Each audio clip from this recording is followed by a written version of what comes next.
Bansal education hub.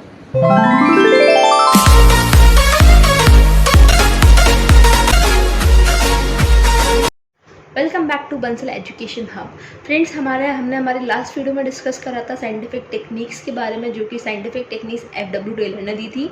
तो हम लोगों ने हमारी फर्स्ट टेक्निक को डिस्कस करा था, जो कि हमारी फंक्शनल फोरमैनशिप थी। तो बेसिकली इस टेक्निक में टेलर ने क्या कहा था, टेलर ने ये कहा था कि मिनिमम 8 स्पेशलिस्ट होने चाहिए जो कि सुपरवाइज कर सकें और ऑर्डर दे सकें वर्कर्स को। तो प्लानिंग इंचार्ज में हम लोगों ने अलग 4 सुपरवाइजर्स के बारे में पढ़ा था, वहीं प्रोडक्शन में भी अलग स्पेशलिस्ट 4 के बारे में पढ़ा था। नहीं, टोटल हमने 8 स्पेशलिस्ट के बारे में पढ़ा था, जो कि हमारे थे route clerk, instruction card clerk, time and cost clerk, disciplinarian, gang boss, speed boss, repair boss और इंस्पेक्टर। फ्रेंड्स, अगर आपने मेरी लास्ट वीडियो नहीं देखी है तो आप लोग जाके ज़रूर देखिएगा। बहुत अच्छे से मैंने आपको वहाँ पे कॉन्सेप्ट एक्सप्लेन करा है। मैं लिंक आपको डिस्क्रिप्शन बॉक्स में प्रोवाइड कर दूँगी। तो आज की वीडियो को हम लोग स्टार्ट करते हैं। सो फ्रेंड्स, आज हम लोग डिस्कस करने जा रहे हैं दूसरी टेक्निक के बारे में, जो कि है हमारी standardization and simplification of work. तो फ्रेंड्स, स्टैंडर्डाइजेशन, नाम आप देखिए, नाम से आप लोग समझ गए हैं कि मैं यहाँ पे क्या बोलना चाह रही हूँ। To set up standards. यहाँ किसकी बात हो रही है? स्टैंडर्ड को सेटअप करने की। ओके, तो देखिए, standardization of work refers to the process of setting standards of every industrial activity to maximize output। यानी कि स्टैंडर्डाइजेशन ऑफ वर्क किससे रिफर करता है? इसका मतलब क्या है?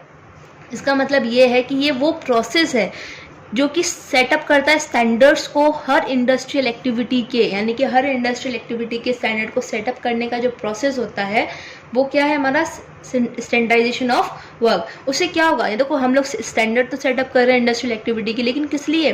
ताकि जो हमारा आउटपुट है वो क्या हो सके? मैक्सिमाइज हो सके। ठीक है, तो क्या है? Standardization of work refers to the process of setting standards of every industrial activity to maximize output.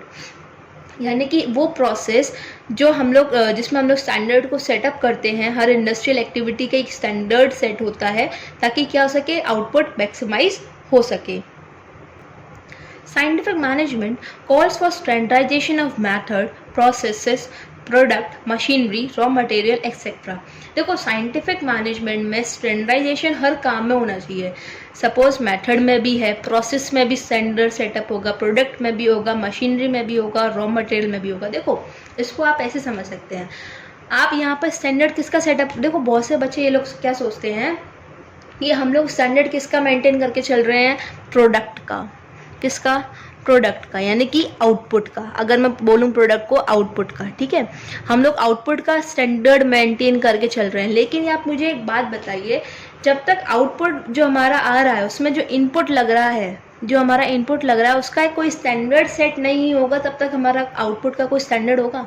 नहीं होगा। देखो, मैं आपको बहुत सिंपल एग्जाम्पल के साथ समझाती हूँ।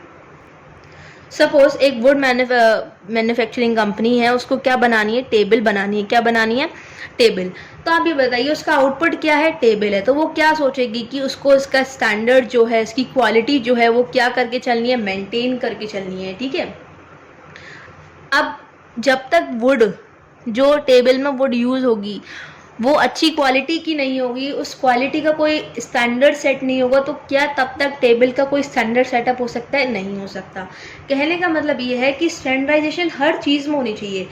वो मेथड जिससे आप टेबल बना रहे हो उसका भी एक स्टैंडर्ड सेट होना चाहिए। वो प्रोसेस जिससे आप टेबल बना रहे हो उसका भी कोई स्टैंडर्ड सेटअप होना चाहिए। जितना प्रोडक्ट, जितना रॉ मटेरियल उसमें लग रहा है, चाहे वो नेल्स हो, कील हो, कुछ भी हो, उसका भी क्या हो? एक क्वालिटी का स्टैंडर्ड मेंटेन करके चलना चाहिए। ठीक है, प्रोडक्ट का स्टैंडर्ड मेंटेन होना चाहिए, मशीनरी का होना चाहिए, जिससे क्या होगा? जो आपका आउटपुट होगा ना, उसका अपने आप स्टैंडर्ड सेट हो जाता है। ठीक है, वो अच्छी क्वालिटी का अपने आप बन जाता है। यहाँ हम केवल क्वालिटी की बात नहीं कर रहे हैं कि प्रोडक्ट की क्वालिटी अच्छी है तो ख़त्म। तो क्वालिटी अच्छी कब होगी? जब हम उसमें अच्छा मटेरियल डालेंगे, उस अच्छा रॉ मटेरियल डालेंगे। आप सिंपल सी एक छोटी सी बात याद रखिए, साइंटिफिक मैनेजमेंट में स्टैंडर्ड सेटअप करने का मतलब ये है कि जो क्वालिटी की आप बात करते हैं प्रोडक्ट्स में, वो कब अच्छी होगी? जब आपका इनपुट, यानी कि उसमें लगने वाला रॉ मटेरियल अच्छा होगा, तभी तो उस प्रोडक्ट की क्वालिटी अच्छी होगी। तो हर चीज़ में हम लोग को क्या मेंटेन करना होता है? एक स्टैंडर्ड सेटअप करके चलना होता है। ठीक है, तो देखिए the objective of standardization are, अब स्टैंडर्डाइजेशन अगर है आपकी कंपनी में तो उसके ऑब्जेक्टिव क्या क्या होंगे? To reduce given line of product to fix type size and characteristics, product की टाइप साइज उसके कैरेक्टरिस्टिक्स का एक स्टैंडर्ड मेंटेन करके चलना। To establish standard of excellence and quality of material, यानी कि जितने मटेरियल आप यूज़ करें, चाहे वो रॉ मटेरियल हो, कैसा भी मटेरियल हो, उसका भी एक स्टैंडर्ड, उसका एक्सेलेंस मेंटेन करना, उसकी क्वालिटी मेंटेन करके चलना, उसका एक स्टैंडर्ड सेटअप करना। To establish standard of performance of workers and machines, देखो मशीन्स का मैंने आपको बताया था, मशीन्स में क्या है, मशीन्स का भी आप स्टैंडर्ड मेंटेन करके चलते हो, वहीं आपको वर्कर्स का भी स्टैंडर्ड मेंटेन करके चलना चाहिए, ठीक है। बिकॉज जो वर्कर्स आपके यहाँ काम करते हैं, अगर वो काम में उनकी इफिशियंसी का एक स्टैंडर्ड सेटअप होगा तो ऑब्वियस है कि आपका जो आउटपुट आएगा वो स्टैंडर्डाइज्ड होगा, उसका एक अलग स्टैंडर्ड होगा, एक अलग क्वालिटी होगी, उसकी एक अच्छी क्वालिटी होगी और आपका जो आउटपुट है वो भी मैक्सिमम होगा। तो फ्रेंड्स, हम लोगों ने अभी हमारी बात करी है स्टैंडर्डाइजेशन ऑफ वर्क के बारे में। अब हम बात करेंगे सिंप्लीफिकेशन ऑफ वर्क के बारे में। तो देखिए सिंप्लीफिकेशन ऑफ वर्क क्या है? Simplification involves elimination of unnecessary diversification of product related to size and varieties, as more varieties mean high inventory and higher labor cost। देखो इसका सिंपल सा मैं आपको बताऊं उसका मतलब क्या है। सिंप्लीफिकेशन में क्या होता है कि जितने भी अननेसेसरी आप प्रोडक्ट्स बना रहे हो, जितने भी अननेसेसरी प्रोडक्ट्स आप बना रहे हो जिसमें साइज़ और वैरायटी का कॉम्बिनेशन है, या साइज़ वैरायटी में आप जितने भी प्रोडक्ट्स एक्स्ट्रा बना रहे हैं उन्हें एलिमिनेट करना।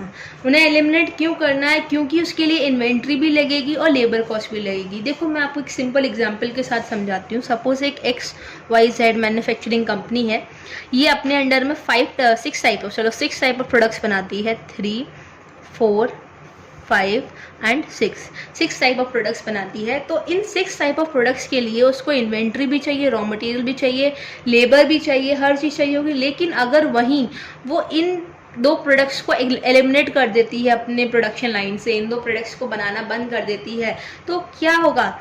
उसकी जो इन्वेंट्री कॉस्ट है वो भी लो हो जाएगी, लेबर कॉस्ट है वो भी लो हो जाएगी, ठीक है। कहने का मतलब ये है जहाँ पर वो 6 प्रोडक्ट्स में अपना इनपुट लगा रहा था, वहीं वो जब वो 4 प्रोडक्ट्स में अपना इनपुट लगाएगा तो जो उसके प्रोडक्ट क्वालिटी है वो अपने आप इम्प्रूव हो जाएगी। देखिए वही है, by simplifying the tasks there will be economy in use of machine, labor, inventory maintenance, etc. It will also help in improving the quality product and reduction of cost, यानी कि प्रोडक्ट की quality भी improve होगी और cost reduce होगा। Cost कैसे reduce होगा?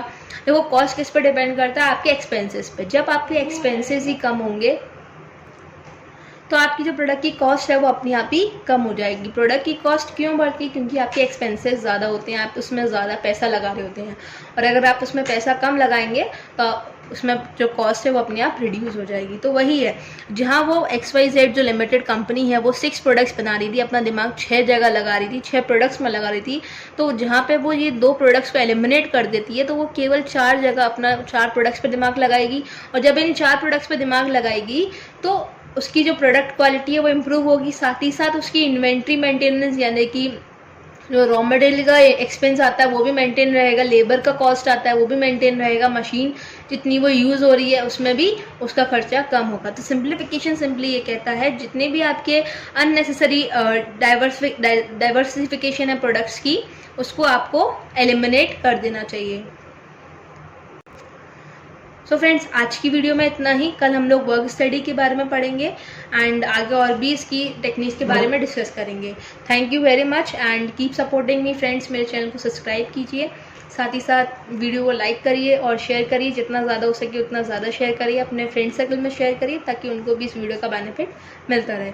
तो थैंक यू।